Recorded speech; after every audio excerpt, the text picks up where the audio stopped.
everybody. Welcome to the Santita Jackson Show on AM 950 Radio, the voice of progressive Minnesota. Hello, Shalom Roberts, second hour of the Santita Jackson Show. Good morning, Andre. Good morning, Ashley King down there in Memphis. Everybody like and share, like and share, like and share. We're waiting for everybody to get over here from the first hour. What a conversation we had about this vice presidential hunt. It is getting more exciting by the day. I mean, I really thought this was going to be a ho hum year. No, I mean, the deeper we get into the year, the more exciting this election is. Wow. But what does it all mean? Where is this all taking us? We've got to break down. It's been a it's been a very interesting process, right? And here I am on the Santita Jackson Show YouTube channel. Please go there, like and subscribe. The Santita Jackson and Friends Facebook page. Facebook wants you to go over to YouTube. Thank you, Ashley and Andre and Robert, for going over to YouTube. Everybody, like and subscribe there. And Ashley, Andre, and everybody. There's a lot of names are coming up. I love you all, and I'm going to share your names shortly. Please, like and share the show. Now, like and share the show. Let's talk about the announcement that is imminent. Who will be on the ticket? Now, voting, virtual voting to confirm the nomination has closed. And people, the delegates, Ariel, I am mindful of the fact, the executive director of the Fellowship of Reconciliation, and Mark Fancher, National Conference of Black Lawyers, pastor of the iconic New Covenant Missionary Baptist Church here in Chicago, brilliant sociologist and theologian, Reverend Stephen Thurston, that the delegates voted before they knew who the vice presidential nominee was going to be, which is kind of interesting to me. But um, I don't know. I thought that was odd. Abraham from Venezuela, sending you so much love. I promise you, we're going to be talking about the Venezuelan election. Boys, this right wing here, the oligarchs really want to take this from Maduro, and you all have one of the safest election systems in the world. Mark, you've got to be there for that show. You know we got to talk about that. Reverend Jackson, my father had, hey, Janet from Pilsen, sending you so much love. Reverend Jackson had the honor of getting the highest award that Venezuela can give to a civilian. And so when President Chavez died, Pastor Thurston, you might have been working for Reverend at the time. He was given the honor of speaking at the funeral, but the honor was increased because President Maduro gave the eulogy, and President Chavez made it clear that before the eulogy was given, he wanted Reverend to give his own eulogy. So Reverend was only followed by Maduro. He wanted him to stand alone and speak for him and for the diaspora because he considered himself to be a black man. Many people don't know that. And he said, and I speak for black Venezuelans because he was of African descent. Whoa, there's a whole lot going on here. Because many of us, black people, more of us went to South and Central America, as you know, Mark Fancher and Stephen Thurston and Ariel Gold, and were brought to the United States. So when I look at, it almost made me cry looking at the Olympics and seeing these girls from Brazil. And I said, wow, because when I go to Brazil, like when you go to Morocco, Stephen, well, when Stephen, he does look Arab, when he goes to Morocco, they don't give you ask for a passport. And when I go to Brazil, they don't ask me for one either. They wouldn't ask any of us for them because everybody here looks like Brazil. So that having been said, let's get to this election. Now, we've had the C-election, some people are saying, and it's been quite the process because just in the past 4 or 5 weeks, you had a debate that went really, really didn't go well for President Biden. And so the cry went up, which had been going up, quite frankly, for a few years, for him to step aside. Remember, Roots Action said, step aside, Joe, but it was blasphemous. Well, that's what ended up happening. He ended up having to get off the ticket. And then they said, well, it's inevitable. It's Kamala Harris. The Democrats instituted rules that would not allow anyone, that made it prohibitive, shall I say, for someone else to gather up set 300 signatures to be put on the ballot. So she's become the nominee. Okay, virtually. virtual voting. So now the question is, okay, who is she going to choose? And the virtual voting uh, ends Monday night at 6 p.m. or ended by the time you see this Monday night at 6 p.m. But you're going to find out who she's chosen to be her running mate after you voted. How about that? Yeah, I'm bringing all that up, Ariel, because all that to me is, yeah, it makes me furrow the brow.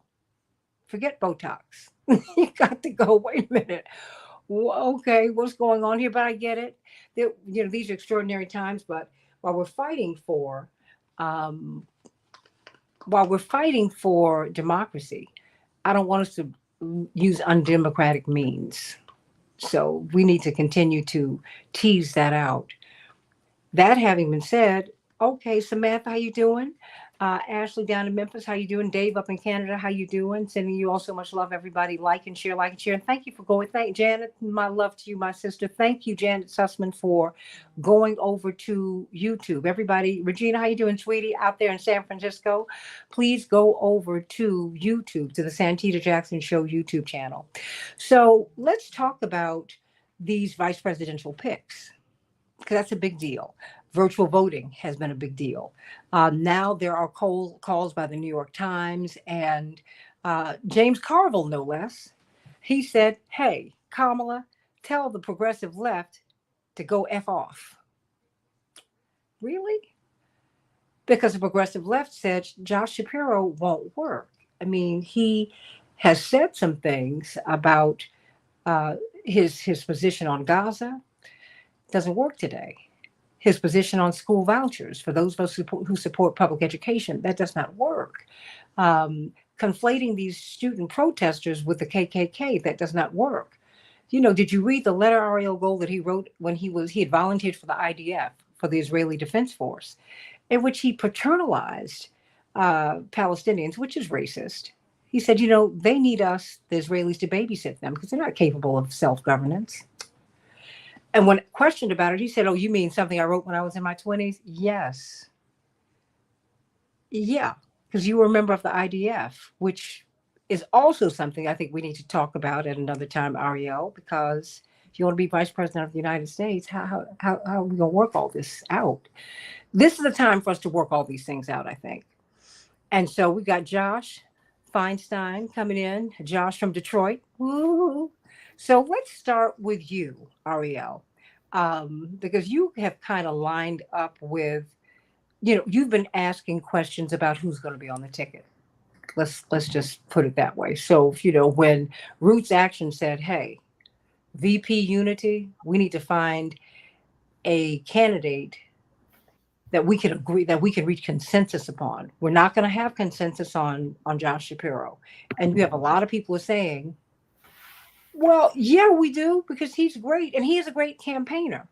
But some of his positions that he's taken down through the years in 2020, they might have worked at the beginning of 2023. But now where we are in 2024, they don't work.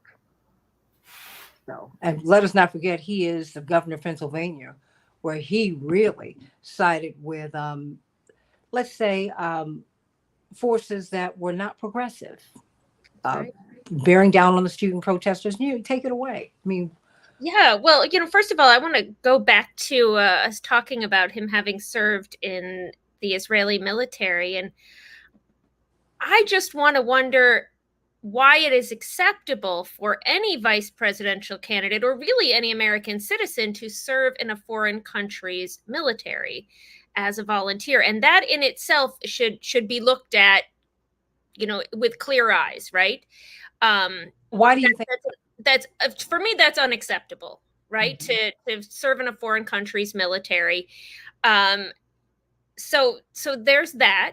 And I'm less concerned with what he said in his 20s and more concerned with the fact that he still has those positions, Mhm. right? He still cracked down on student protesters. He still doesn't see any daylight between the US and Israel. So I would be less concerned if he had those positions in his 20s, if he had changed since then, and if he was clear in stating those changes. But cracking down on student protesters is just unacceptable. And I see a lot of people on social media saying that it's just anti-Jewish not to like him because the other candidates have similar positions. And I want to begin by saying, yes, the positions are similar. The other vice presidential candidates also support Israel, but similar is not exactly alike. Josh Shapiro is just a little bit further to the right. There are specific things like the school vouchers and the crackdown on student protesters that do differentiate him, that are different than the other candidates. And you're exactly right. We want consensus on this. And we have candidates. I'm a fan of Waltz first, and then Bashir would be my second choice. We have candidates that we can have consensus on. So this is a no-brainer to me. He is an incredible campaigner. Shapiro is a very interesting political candidate, and maybe he'll progress in coming years to move on these positions, and I could support him, years to come. But I think right now we are in the political race of our lives, and we want everything we can have in our favor of beating Donald Trump, and that is not a Shapiro pick. Mm. But you're looking at Bashir, is it because Bashir plays well to the Southern constituency? Yes. And he, Waltz is my first choice. Yeah. I think he's got a great personality. I think he's, we've got the Midwest there. I think he'd be a great pick. And appears to be, very well, not that Bashir doesn't seem to be mature, but he's an older fellow, and that is comforting in these times. That's important. Attorney Mark Fancher, your thoughts? Because I really line up with Ariel. What you said in your 20s, I think it's interesting, right? But it's your evolution, because there are a lot of things that we thought in our 20s that, as you move through life, you have to think. I have to rethink about things from last week. I'm just, to be honest with you, you can have an experience. I remember seeing a movie, and I had a set of experiences over a weekend that when I saw the movie the following week, it completely changed my view. Because life comes at you fast. I think we have to be open to that, but we need to know who people are, because so much of this, Attorney Fancher, has been conducted behind closed doors. I mean, you don't really know who the delegates are. We haven't really understood the process, this virtual voting. It's just, there's a lot. We didn't really see, Joe Biden, after you said, I'm not going to run. And then, it was a few minutes or a few hours later, I'm going to support Kamala. And then, it's just been a lot that's not been transparent. Yeah, I don't have preferences in this because I reject the entire package. I think that there are certain presumptions that I perceive to have been made by many. One of them being that Kamala Harris will somehow be more progressive on the issue of Gaza and the issues there, and that we want to make sure that whoever her running mate is somebody who's also going to be progressive on those issues. I don't buy the idea that she's going to be more progressive. I think that she has made some statements recently that are different from what we've heard rhetorically from Biden and from others. But the fact is, she's also doubled down on the fact that she is a committed Zionist, that she supports Israel fully, 100%.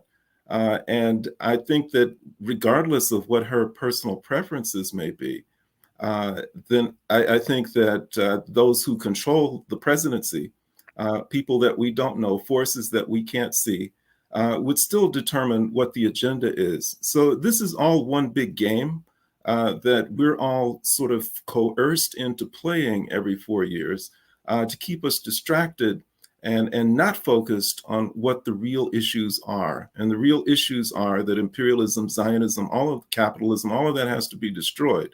And as long as we think that we're participating in a democratic process, we're not focused on trying to build a real ongoing movement toward eliminating those things. But beyond all of that, if we return to Kamala Harris herself for a moment, I look at her through a different lens. I look at her from the perspective of the every person. She's no different as a human being from any of the rest of us. And I have to ask the question, if any of us, the audience, the panel, all of us do different things in life. We have different employers, different occupations, whether we're checkout counter, service people, whether we're accountants or doctors or teachers or postal workers or whoever we may be, we all have different employers. And I think that most people who are decent kinds of people with the most fundamental and basic morals, if they were to find out that their employer was engaged in an ongoing process of killing large numbers of children, would minimally, vigorously demand that their employer stop doing that. And if the employer did not stop, then they would not want to be a part of that type of an organization. They would resign immediately and find some other employer that was not engaged in those types of crimes. But that's who Kamala Harris is. She has been part of an administration that is engaged in an ongoing process of genocide. And whatever it is that she may have been saying behind the scenes, we did not hear public, vigorous opposition to what was going on. And we did not see her step out and resign from an administration that was engaged in genocide, which speaks to who she is and what we can expect from her in the future. And so, when we start asking questions about who our vice president is going to be, for me, it really doesn't matter because I'm not even satisfied with the top of the ticket as to that issue. And so I think that it requires sober reflection, not so much on her as a person, but on the game that we've been forced to play that prevents us from moving forward. And I'll say this as a final point. In discussing this with at least one other individual, the suggestion was that, look, we understand all of this, and we want to move beyond what we're involved in terms of a system, in terms of a process, in terms of everything. But we're faced with this existential threat of Trump. And so we need to buy ourselves some time so that we can at least avoid the catastrophe that he presents, and then put ourselves in a position of moving against the system in a more effective way. That's logical, except that there is no ongoing movement. There is no mass consensus that that's what we should be doing. All that we're doing is we're kicking the can down the road. There had been very progressive, radical, revolutionary movement against what was happening in Gaza, encampments and demonstrations, uncommitted voters, all of these kinds of things. All of these things had built up a serious momentum, attacking, going to the heart of the system. And then all of a sudden, Biden steps aside, Kamala Harris is presented as the new Messiah, and everybody says, oh, well, everything's going to be fine. And it stops that momentum. That's all by design. And unless we have reached a level of mass sophistication where we understand that we can't be distracted by these kinds of things, that whatever momentum we built up in terms of going to the heart of what troubles the world, and we sustain that, then we will continue to kick the can down the road. We'll find ourselves in exactly the same position 4 years from now, saying we just need to buy ourselves some more time. Time's running out. Hundreds of thousands and eventually millions of people will be killed as a result of these vicious systems that impose terror and suffering on the masses of people around the world. Pastor Stephen Thurston. Everything Mark Sancher just said. How did I know? Yes. Everything. The kicking the can down the road, not having the consensus, having this every 4-year moment instead of us consistently moving to a place where we judge and push back on the policies of people, and get some alignment there. with a moral compass that's leading us into how we construct these principles and these policies that we push. That's what I've been pushing from the pulpit. Of course, there are things I can say and can't say. I will lean more towards what I can't say, but I still say in the pulpit. But it's been corralling our people because they've got this excitement and this hype around Kamala. And I keep pushing back. But what are the policy positions? Because this can't be about personality. It has to be about policy. So as we look at her, as we look at who her running mate will be, I keep corralling the cats that are running wild. Get back to policy. What are they advocating for? What's their track record? How is this going to benefit us? Because this can't be a quick 4 year. We're just going to focus on this and then it'll get better down the road. They'll change their mind the longer they're in office. Hell no. What has their pattern shown? And how can we position ourselves to push back and to challenge people that we may need to support because the other side will eradicate everything that we really stand for as a country and as a people. But we can't just have these spurious moments. It has to be some consistency built into what we do, how we think, how we see the people that will lead us in these positions of power. Well, you have an interesting background because you've gone to school out of the country.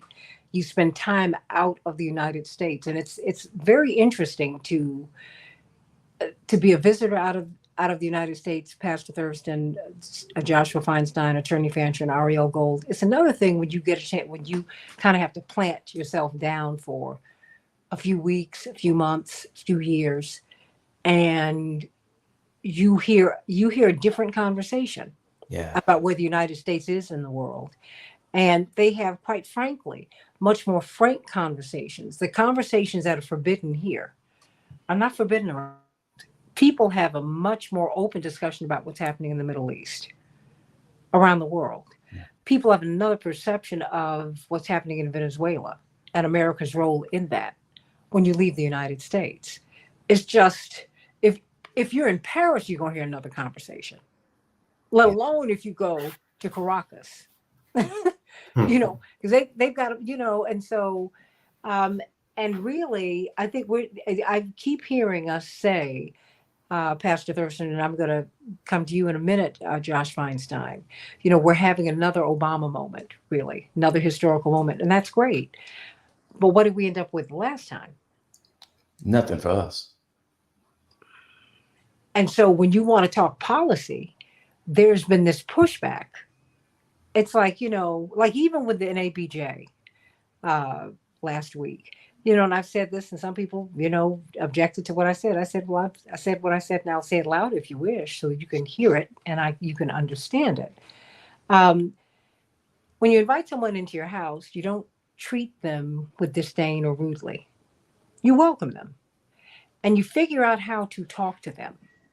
Well, you know how he's going to be. No, you really don't know what anybody's going to do until they open their mouths. And even then, sometimes you have to code switch so you can let them know that this is how we're going to do things in our house. I never shall forget when he was running in 2016, he was in Detroit at a church. I think you remember this, Pastor Thurston, as a pastor. And it was a Black woman's church up in Detroit because Alma Rose had taken him through these churches, Black churches in Detroit. And the agreement was that if he was going to be allowed to speak from her church, that he could not make a disparaging remark about Hillary Clinton. And she stood right behind him to his left, because it was to our right on the screen. And he was very gingerly, because you know who you can pull it on, and you know who you need to be real cool with. And it was very clear this woman was someone you did this. First of all, she was a pastor, so you didn't play with her. And she was a Black woman, a real one. You don't play. You don't play. And he knows that. He really, really does. And as he started making these remarks, he started going down the road on Hillary Clinton. She walked up to him and gently touched him on his elbow, said something, and he turned to her and said, "I'm sorry. I apologize. You're right. I wasn't supposed to do that. I apologize. Thank you, ma'am." And he kept on going. Whoever's going to be president, you're going to have to push them so we can get what it is that we need. Yeah. I mean, whether you like them or not, this has nothing to do. I can Oopski and uh, Vice President Harris can ski oop to me. We were in college together. We were in the two rival sororities, black sororities. I mean, it's a divine nine. I'm a Delta. She's an AKA, and I got it. But guess what? At the end of the day, what I need you to do is blah blah blah, and then she's going to tell me, well, let me tell you what the roadblocks for me are. And I'm like, yeah, I understand the roadblocks, but this is why I sent you, and this is what I need you to do. And so I need to go out in the streets and march and make her do it. Yeah. But she's a blank slate right now, and that's one of the things that I think that we've got to correct in this moment, Pastor Thurston, which is why what you say, you're trying to corral people because people are excited. Yeah. But if we don't, I mean, what happens to your way of thinking? Why are you making the effort to push your parishioners, your members, to say, hey, wait a minute, ask about incarceration, ask about inflation, ask about Gaza, ask about Haiti. When are we going to put that on the menu, right? Correct. Why is that? Why do you see, why is that an issue that you see so keenly at this point? I recognize the level of ignorance in pulpit and pew as it relates to policy. And I was too when I was younger, until your father made me come and work for him at Rainbow Push. Made you? He made me. I had another real job, pastoring the church, and he said, no, you're going to come and work here every day. You're going to travel with me because I need your worldview to be bigger, and I need you to see the intricacies of how things really work so that when you stand in that pulpit, you can better inform those people and educate them on things they don't know. Because the most illiterate of the 21st century aren't people who can't read or write, but people who can't learn, unlearn, and relearn. And so we have to take our people through this process of unlearning some stuff, relearning some stuff. And so policy shifts and shapes the landscape of our world. And if our people are unaware, they will do what we did when Barack was put in place and tap dance and be so excited because we got a first that we don't get anything for us in the process. And 8 years later, we stood looking, what did this benefit us? And it did not. And we can't afford for that to continue to happen. Yeah, the me can't continue to move forward while we fall behind. That's right.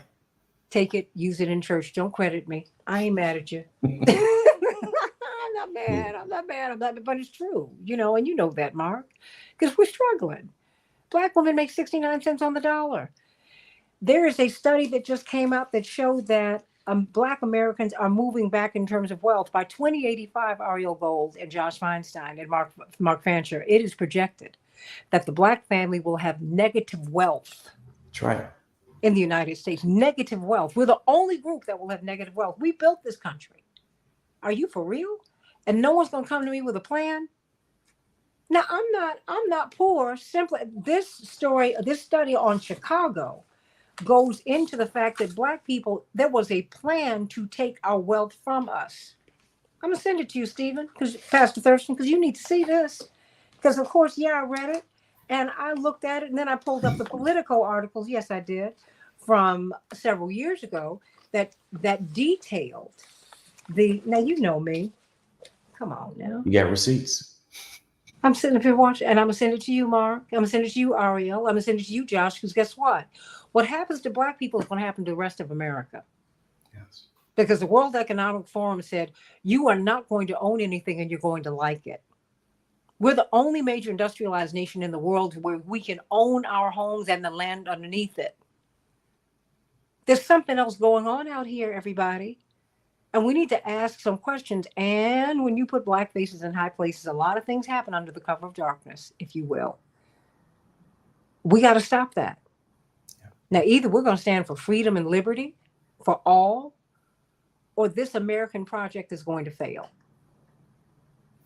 And I'm not with it I'm not with it failing. So, I mean, you're right. We need to, I mean, and while I support her, the best way you support someone, Josh, is by engaging in loving critique and saying, hey, you know what? I disagree with that. Explain it to me. And let's fight it out and then hug it out. Agreed. There's the idea of we got to be, quote, the old Lotto saying, you got to be in it to win it. Yes. Yeah.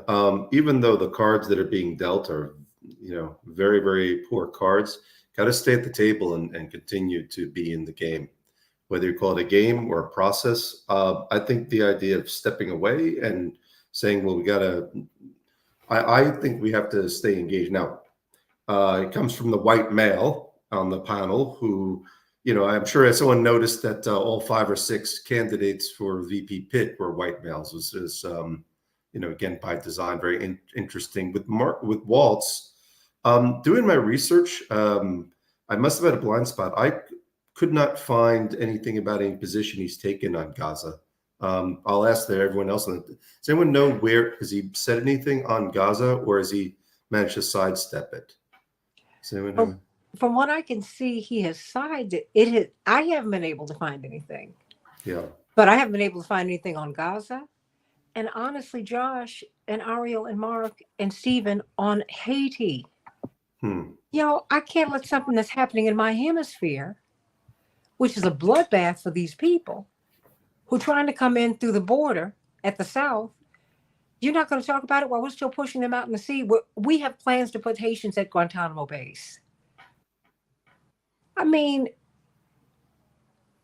but it's like we're getting blank slates. I mean, and I'm with Attorney Fancher on being gamed here.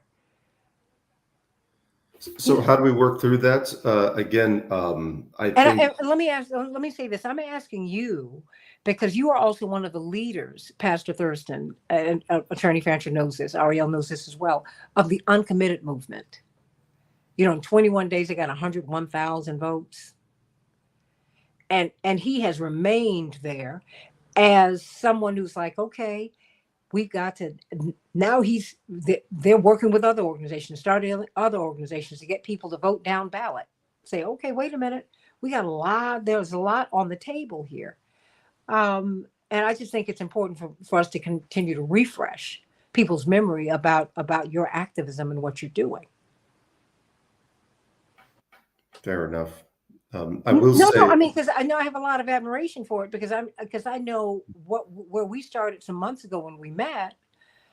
I'm wondering where you are with the process now when you're looking at what's happening with, with the vote. You don't have to tell us whom you're inclined to vote for. I'm not. That's personal. But I mean, where are you in this? But where are you in the process? And as you're talking to people, because you have a primary on Tuesday. Yes. In Michigan. So here it's all really, there's 2 tracks. We talk a lot about the top of the ticket, and I've almost become a broken record with this. Really, there's a lot of focus on the down ballot.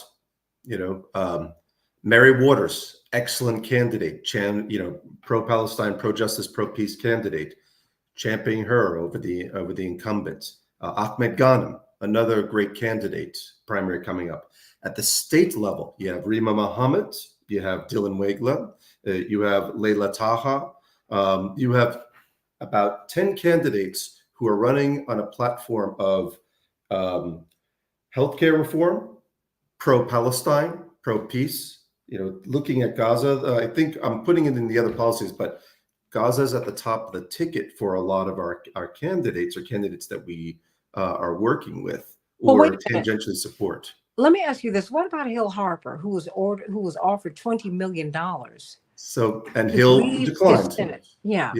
So Hill has an uphill battle.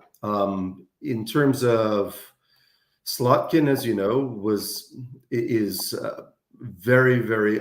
She worked for the CIA. Hill himself, he says, we're working uphill. He's very sincere. He is very focused on not just Gaza, but on prison reform. He's very well versed on it. He's very well focused on the economy.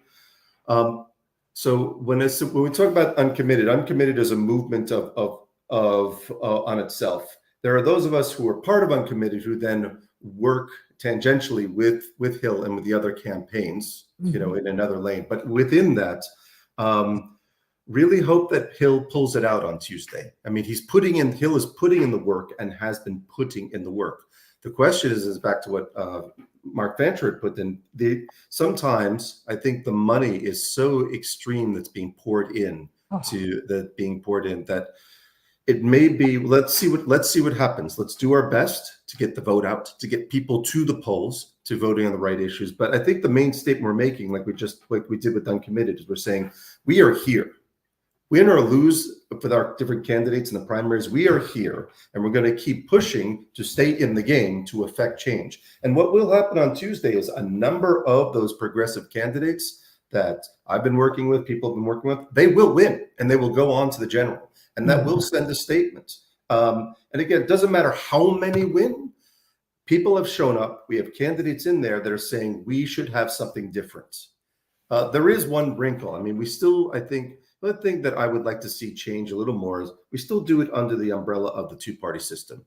We're still all running as progressive Democrats. And I think it might be time. I mean, I love what Jill Stein is doing. I think Jill Stein and her Green Party movement, and actually showing, going back to the top of the ticket, there is a third way. There is a third way. And that if enough people vote for Jill Stein, the Green Party will get proper funding for the next round, and we will actually begin to break that two-party hold. So let me pause for a moment, because I'm saying a lot, but I hope it goes into the questions, what's on the mind of both your listeners as well as the panelists. Pause for a moment. No, look, you know how we roll here. This is, we're the usual suspects. That's what I'm gonna call y'all. We put it out here. So I mean, I don't want you don't have to apologize for anything, because this is, Ariel, this is why we're having these discussions, because we're not having them in other places. When Pastor Thurston, Ariel, is saying, I need specifics on policy from Kamala Harris, that's not an attack, Ariel. That is an appeal. What do you stand for? Because, I mean, Ariel, look, she is someone who polled at 1% with Black people in 2019. So I'm trying to figure out the turnaround. And if she's going to win, if that's what you're looking for. And Arlene, you said the two-party system is political reality, but what is also reality is that the plurality of Americans are independent. That's reality. That's right. The fact is the duopoly is being broken up as we speak. Be real clear on that. Jill Stein is out here. Cornel West is out here. Robert Kennedy is out here. That's real. But what's out here is that more and more Americans want independence from both parties. We feel like and I'm among them. I feel like I'm being choked here, Ariel Gold. When I was a child in Chicago, you had to vote straight ticket. This predates you a bit, Stephen Thurston. And from the pulpit every Saturday, which is why my daddy wanted his godson to work for him, because he knows how theologically sound you are, and he knows your background. He knows what you are aiming to do, because you've been you're a church reformer. That's what he's been. So the question for me, Ariel, and for you, Mark Fancher, and for everybody, but starting with you, Ariel, and then you, Mark, what about policy? I mean, because now, and what about people because the two-party system, I hear you, it's reality, but it's only reality because everybody else is getting blocked and people getting tired of that. And what Kennedy said, riots are the language of the unheard. We got to be real careful, Ariel, because we're sitting on a tinderbox. People can't afford to go to the grocery store. You can't afford to send your children to school. You got a public school system that's not collapsed, it's being collapsed. There's just a lot going on here, and you cannot take people's options from them, Ariel. And you can't force feed a candidate on people and then just say glory in the historical moment. Honey, Samora Machel put it this way. He was the president of Mozambique.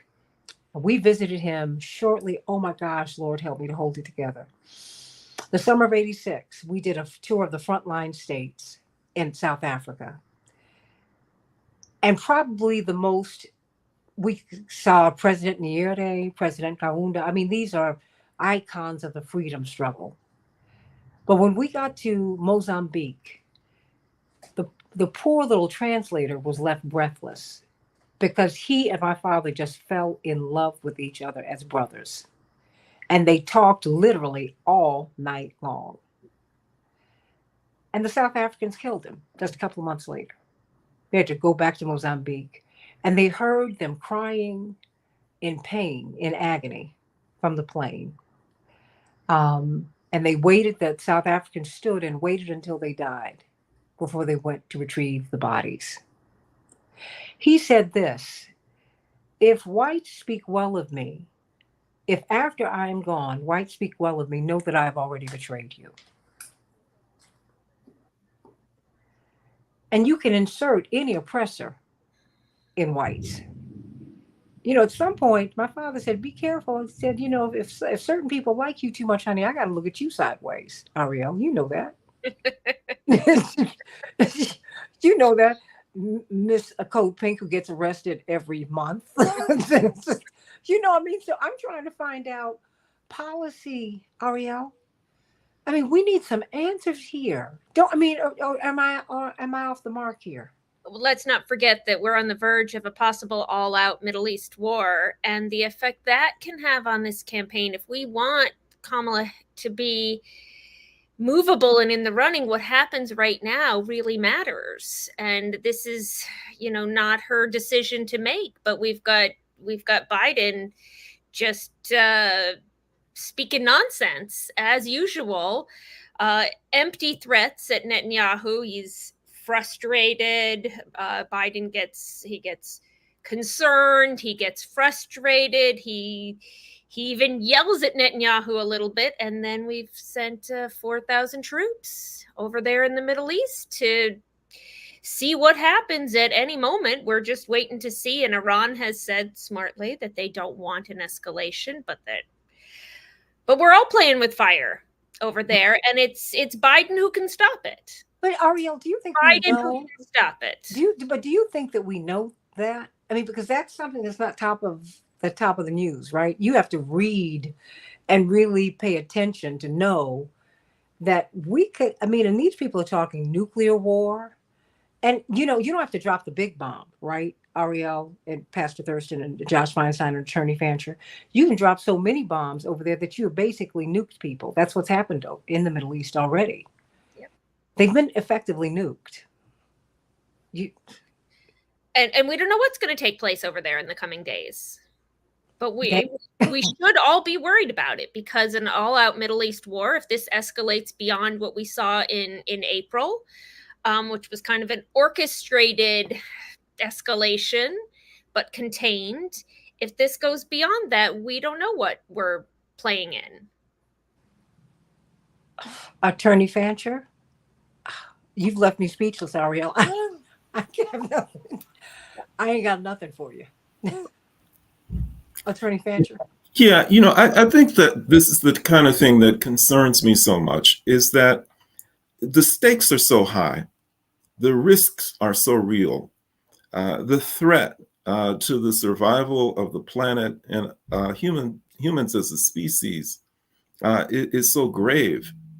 And on the mass level, we are so misdirected.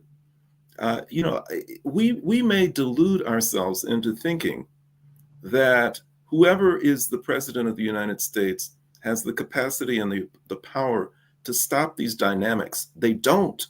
They really don't. There are forces that control the planet that we never see from day to day. We can't even identify them most of the time. And they give the White House marching orders. Mm-hmm. It doesn't matter what the personal preferences are of the president. They have marching orders, an agenda that they must complete. And it's fine for all of us to be involved in the process, for us to try and influence policy, for us to try and shape the positions of candidates and platforms of parties and all of those kinds of things. That's fine, as long as we have a consciousness, a level of consciousness that is ever present, an awareness of the fact that what we're doing doesn't really change things, that we have to operate in a different sphere We have to operate on a different level, on a protracted and sustained and ongoing process of revolution. And we're not there. I've been trying to destroy capitalism my entire life. But at the same time, I have been involved in things that are very much a part of the capitalist system, just as a practical matter. I mean, I have to do those things. But every single day that I'm doing things that are part of established convention, things that are part of the everyday life and the processes that are associated with the system that we live under, my thinking is, how can I bring this thing down? And I think that we, as on a mass level, that's where we need to be.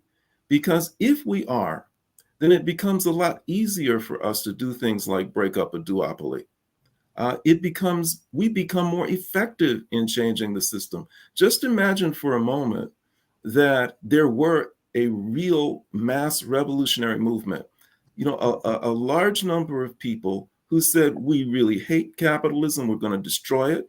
We hate the duopoly and all of that. We're not ready to administer the killer blow yet, but we're poised and we're ready and we're going to strike at some point.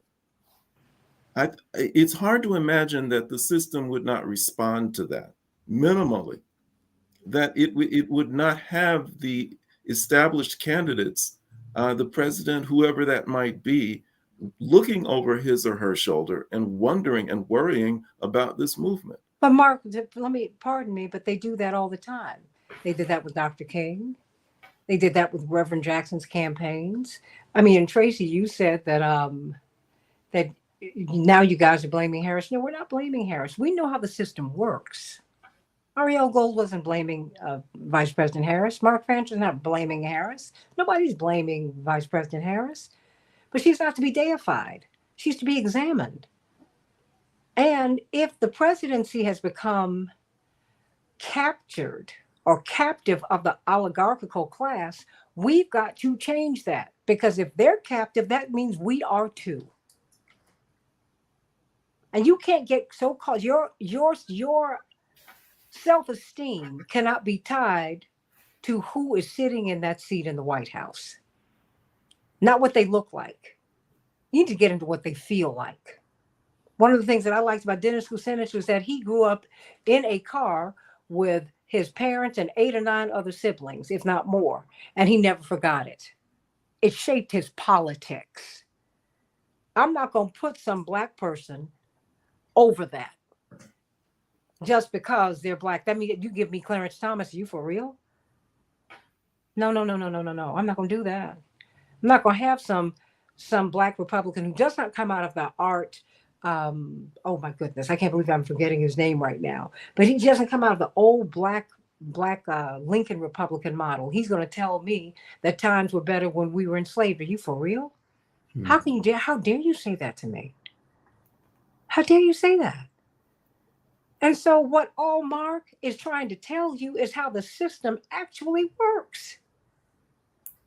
The system, when they say that Donald Trump is going to be a dictator on day one, the system would never tolerate that. It doesn't work that way. He's just talking junk, y'all. You can't get in there unless you in there. It is not a one-person system. That's why the deep state is real. There are people who run this thing. There are people with the baller shot callers. We don't even know who they are, Mark. We don't know who they are, but they are real. We talk about the system all the time, Tracy. We don't talk about it until election year. Our lives have been about the struggle. Ariel Gold has been about the struggle. She's got an arrest record to show it. And I'm not funning with you right now. I'm serious. Because you have spent your whole life trying to reconcile people and trying to sound an alarm on war, on helping us to get to peace, bringing us together, creating a rainbow, all of that. I've known you do it. I've watched you do it. These are people who've given their lives to that. So don't say that this is an election year conversation. This is not what this is. And if you started here, Josh, now you're in it. Wherever you've been in your journey, Josh, a light bulb has gone off in your head and you've gone, oh, wow, wait a minute. And this is where you've come in. And I appreciate and respect that. Luckily, I'm one of many, many, many hundreds of thousands, millions who are now awake. We've all been tangentially involved, but now that people are awake, my point this morning is people are putting in the work. They are putting in the work. On Tuesday, good, bad, ugly, or indifferent, we will get a sense of, with all the work that we are putting in, that so many people worked so hard on, how are we doing? And it's okay if we're doing great, and it's okay if we're not doing great. We will get a sense of how much progress have we made? And regardless of how much progress we made, we will take that information and figure out, okay, what's our next move to make that progress. So I'm a little more. So I understand the idea of burning things down. I do. I do understand that, but I'm more of the mind of we're at the table. We have the will of the people. Let's work to affect that change. Yes, I know there are powers that be, and I want to tell one tidbit about, I often will talk about in 1982 when Ronald Reagan saw the Israelis invade Beirut, he called up the prime minister and said, get your tanks, get your soldiers, get out now. And that one phone call, a ceasefire was declared, Israelis left. And everyone says to me, yes, but Joshua, that was 1982 and, things have changed since then. No, actually now you don't even need a phone call. You need to just press a button, everything goes offline.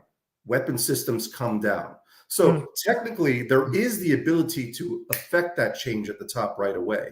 Now, whether or not there's a deep state presenting it, my point is there are mechanisms there where we don't have to tear the system down, but there are mechanisms to affect change. And on Tuesday, we will see how far we're coming to actually get people in that particular mindset.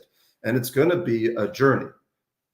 And we'll see what happens next. Anyway, I realize that is, quote, less radical thinking, but I tend to like to think big, think strong, think powerful, but move at a steady pace towards something. That's the tactic or strategy that I think will lead us to actually affecting long-term change. That's my thought. You got to do it every day, slowly, and get But there. Josh, everybody has their way. That's why we're all sitting at the table. We eat the same meal, and it's all good. I told you, don't make excuses. Make a statement. Because we're family. That's what it is. Ariel Gold, a minute to give your thoughts. Your thoughts. Help me. Well, this has been a good conversation, and I guess we're going to see who Kamala picks in today or tomorrow. And we've got a lot. What we know is that no matter who comes into the White House, no matter who she shares that ticket with, we've got work to do. Yeah. Right. We've got work to do with the streets. We've got work to do getting people to the ballot box. We've got work to do de-escalating this situation we're watching play out in the Middle East, in moving all of our members. We've got work to do on the down ballots. So that's where I'd leave it, is that we don't stop. Right. We keep going, and and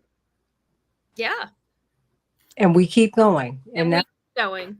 And now you've restored my vocabulary, because that makes me feel better. My sister friend, that makes me feel better. Attorney Fancher, 1 minute, your thoughts? No, I just want mass awareness. I think that's the main thing. When I say revolution, I'm not talking about physical warfare. I'm talking about a revolution in thinking. Getting out of the box that they've put us in. That's right. And working on a mass level to fundamentally change the where the power lies and who has it. Because Josh is right. There is the technology, in the White House to stop a lot of things. But the question is the person who occupies the Oval Office, has he been given permission, or has she been given permission to use that technology? And I want to find out who it is that gives the permission. And once I find out who that is, I want to make sure that they don't have that permission anymore. I want the masses of the people to have that authority. Well said. Reverend Thurston? Policy, not personality. That should be the cornerstone of politics, and effective governance hinges on concrete plans and actionable solutions to pressing issues rather than mere rhetoric or image management. And it's when we prioritize policy, we can hold leaders accountable to their promises and drive meaningful progress for all of our communities. At the end of the day, Josh Feinstein, 1 minute. No, I think Mark and Ariel and Stephen really summed things up really well. Nothing to add to that. Looking forward to seeing what the election results are on primary Tuesday, and we'll see what happens from there. So, And everybody keep on running. Keep on registering people to vote. This American project, it continues to evolve. It continues to evolve. We continue to push. That is why we're here. You got to continue. And I'm with you, Mark. It's about changing your thinking. You are transformed by the renewing of your mind. It's got to get in you. You can't stay stuck in your old thinking, your old thoughts. It doesn't work. So, and in fact, I've got to answer an email that I just found that I got from AM 950 Radio. They said I blamed Pelosi for January 6th. No. I said that there are different people who were in charge of different agencies of the government. Mitch McConnell has oversight of the Capitol Hill Police. No one has questioned him. The person who has oversight, who's in charge of Capitol Hill, is Nancy Pelosi. No one has questioned them to find out how that happened. If you're going to question Trump, whose office is all the way down the street, ask the people who are there, who were having movies shot on them while these folks were raiding the Capitol. I don't know about you, but if someone's trying to raid my office, ain't nobody shooting no video. That's just me. But then, too, I've actually been praying that we got out of the building alive. That's just my background. So there we go. But I'll speak to you because I'm gonna get the guy who did the research on it, and bring Ray McGovern back. By the way, who said, "Why is it that 3/4 of the Capitol Hill Police were not on duty that day?" I just want to know. Come on, y'all. It can't be blasphemous to ask questions. I'm Santita Jackson, sending you so much love. God bless. I love